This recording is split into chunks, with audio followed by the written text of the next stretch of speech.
ನಮಸ್ಕಾರ ಸ್ನೇಹಿತರೆ, ಸವೀಸ್ ಫುಡ್ ಚಾನಲ್ಗೆ ಸ್ವಾಗತ. ಈ ದಿನದ ಸ್ಪೆಷಲ್ ರೆಸಿಪಿ ಏನಂತ ಹೇಳ್ತಾ ಇದ್ದೀನಿ. ಈ ದಿನದ special recipe boiled egg bhurji. ಇದನ್ನು ಹೇಗೆ ಮಾಡೋದನ್ನ ಅಂತ ಹೇಳ್ಕೊಡ್ತಾ ಇದ್ದೀನಿ. ಅದಕ್ಕಿಂತ ಮುಂಚೆ ನಮ್ಮ ಚಾನಲ್ನ ಯಾರು ಇನ್ನೂ ಸಬ್ಸ್ಕ್ರೈಬ್ ಮಾಡಿಲ್ವೋ ಅವರೆಲ್ಲ ಈ ಕೂಡಲೇ ಸಬ್ಸ್ಕ್ರೈಬ್ ಆಗಿ ಹಾಗೂ ಕೆಳಗಡೆ ಕಾಣೋ ಬೆಲ್ ಐಕಾನ್ನ ಕ್ಲಿಕ್ ಮಾಡಿ. ಬನ್ನಿ ಸ್ನೇಹಿತರೆ, ಬಾಯ್ಲ್ಡ್ ಎಗ್ ಬುರ್ಜಿ ಮಾಡೋದನ್ನು ಹೇಗೆ ಅಂತ ಹೇಳ್ಕೊಡ್ತೀನಿ. ಇದಕ್ಕೆ ಬೇಕಾಗಿರೋ ಸಾಮಗ್ರಿಗಳನ್ನು ತೋರಿಸ್ತಾ ಹೋಗ್ತೀನಿ, ನೋಡ್ತಾ ಹೋಗಿ. ಮೊಟ್ಟೆಗಳನ್ನು ನೀವು ಸ್ವಲ್ಪ ಉಪ್ಪು ಹಾಕಿ ಚೆನ್ನಾಗಿ ಬಾಯ್ಲ್ಡ್ ಮಾಡಿಕೊಂಡು ಅದನ್ನು ಈ ರೀತಿ ಪೀಸಾಗಿ ಕಟ್ ಮಾಡಿಟ್ಕೊಳ್ರಿ. ನಂತರ 2 ಈರುಳ್ಳಿಯನ್ನು ಸಣ್ಣದಾಗಿ ಕಟ್ ಮಾಡಿಟ್ಕೊಳ್ರಿ, ಸ್ವಲ್ಪ ಕೊತ್ತಂಬರಿ, ಜೊತೆಗೆ ಅದಕ್ಕೆ ಬೇಕಾಗಿರ್ತಕ್ಕಂಥ ಸ್ವಲ್ಪ ಎಣ್ಣೆ ಮತ್ತು ಟೊಮೆಟೊ, ಅರಿಶಿನ ಪುಡಿ, ಸ್ವಲ್ಪ ಸಾಂಬಾರು ಪುಡಿ, ಖಾರ ಪುಡಿ ಹಾಗೂ ರುಚಿಗೆ ಬೇಕಾದಷ್ಟು ಉಪ್ಪು. ಓಕೆನಾ? ಲೋ ಫ್ಲೇಮ್ ಸ್ಟಾರ್ಟ್ ಮಾಡಿ ಅದರಲ್ಲಿ ಒಂದು ಕಡಾಯಿಯನ್ನಿಟ್ಟು ಸ್ವಲ್ಪ ಎಣ್ಣೆಯನ್ನು ಹಾಕಿ, ಎಣ್ಣೆ ಕಾದ ನಂತರ ಅದಕ್ಕೆ ಹೆಚ್ಚಿಟ್ಕೊಂಡಿರ್ತಕ್ಕಂಥ ಈರುಳ್ಳಿಯನ್ನು ಹಾಕಿ,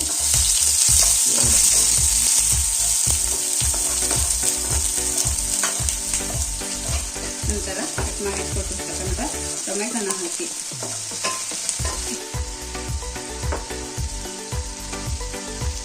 ಲೋ ಫ್ಲೇಮಲ್ಲಿ ಇದಕ್ಕೆ ಟೊಮೆಟೊ ಮತ್ತು ಆನಿಯನ್ನ ಬೇಯಿಸ್ತಾ ಇರಿ.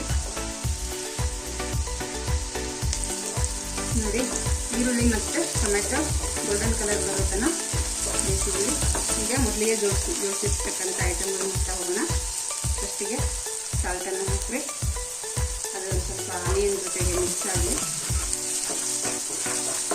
ನೆಕ್ಸ್ಟ್ ಚಿಕ್ಕಿ ಅರಿಶಿನ, ಆಮೇಲೆ ಮೊದಲೇ ಎತ್ತಿಟ್ಕೊಂಡಿರ್ತಕ್ಕಂಥ 1 ಸ್ಪೂನ್ ಖಾರ ಪುಡಿ ಹಾಗೂ 1/2 ಟೀ ಸ್ಪೂನ್ ಏನು ಸಾಂಬಾರು ಪುಡಿ ಮಿಕ್ಕಿದೆಯಲ್ಲ ಅದಷ್ಟನ್ನು ಹಾಕಿ ಒಂದು ಸ್ವಲ್ಪ ನೀರನ್ನು ಹಾಕಿ ಮಿಕ್ಸ್ ಮಾಡ್ತಾ ಬನ್ನಿ. ಇದು 15ರಿಂದ 20 ಸೆಕೆಂಡ್ವರೆಗೆ ಈ ಥರ ಇದನ್ನು ಮಿಕ್ಸ್ ಮಾಡಿ. ಹೀಗೆ ಎಲ್ಲ ಮಿಕ್ಸ್ ಆಗಿರುವಾಗ ನಾವೇನು ಕಟ್ ಮಾಡಿ ಇಟ್ಕೊಂಡಿದ್ವಲ್ಲ ಬಾಯ್ಲ್ಡ್ ಎಗ್ಗನ್ನು ಪೀಸ್ ಮಾಡಿ ಅದನ್ನು ಇದಕ್ಕೆ ಹಾಕಿ ಮಿಕ್ಸ್ ಮಾಡ್ತಾ ಬನ್ನಿ.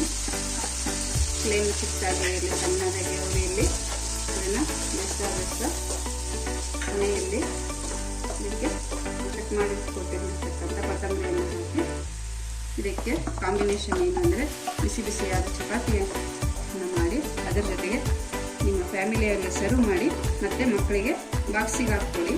ಅವರೆಲ್ಲ ನೆನೆಸ್ತಾ ಸವಿಯಾದ ಈ ಫುಡ್ಡನ್ನು ನಿಮ್ಮ ನೆನೆಸ್ಕೊತಾ ಇಷ್ಟಪಟ್ಟು ತಿಂತಾರೆ. ಓಕೆನಾ?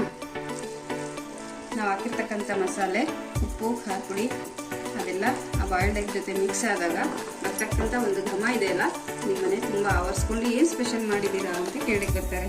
ಓಕೆ ಫ್ರೆಂಡ್ಸ್, ಸ್ನೇಹಿತರೆ, ನಾನು ಮೊಟ್ಟೆ ಬೇಯಿಸಬೇಕಾದ್ರೆ ಚಪಾತಿ ಹಿಟ್ಟನ್ನು ಹದವಾಗಿ ಕಲಸಿದ್ದೆ. ಹಾಗಾಗಿ ಅರ್ಧ ಗಂಟೆ ಅದು ನೆಂದಿರೋದ್ರಿಂದ ಸ್ಮೂತಾಗಿ ಬರ್ತಾರೆ ಚಪಾತಿ. ಚಪಾತಿನ ಎಗ್ ಬುರ್ಜಿ ಮಸಾಲೆ ಏನು ಮಾಡಿದ್ರಲ್ಲ ಅದ್ರ ಜೊತೆ ಕಾಂಬಿನೇಷನ್ಗೆ ತುಂಬ ಚೆನ್ನಾಗಿರುತ್ತೆ. ನೋಡಿ, ಈ ರೀತಿ ಬೇಯಿಸಿಟ್ಟು ಚಪಾತಿಯನ್ನು ಬೇಯಿಸೋದ್ರಿಂದ ತುಂಬ ಸ್ಮೂತಾಗಿ ಬರುತ್ತೆ.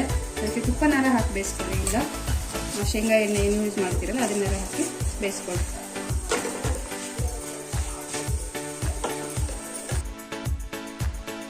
ನೋಡಿ, ನಿಮಗೆ ಪ್ಲೇಟಲ್ಲಿ ಸರ್ವ್ ಮಾಡಿದ್ದೀನಿ. ಬಿಸಿ ಬಿಸಿ ಚಪಾತಿ ಜೊತೆಗೆ ನಾವು ರೆಡಿ ಮಾಡಿರ್ತಕ್ಕಂಥ ಬಾಯ್ಲ್ಡ್ ಎಗ್ ಬುರ್ಜಿ ಮಸಾಲ.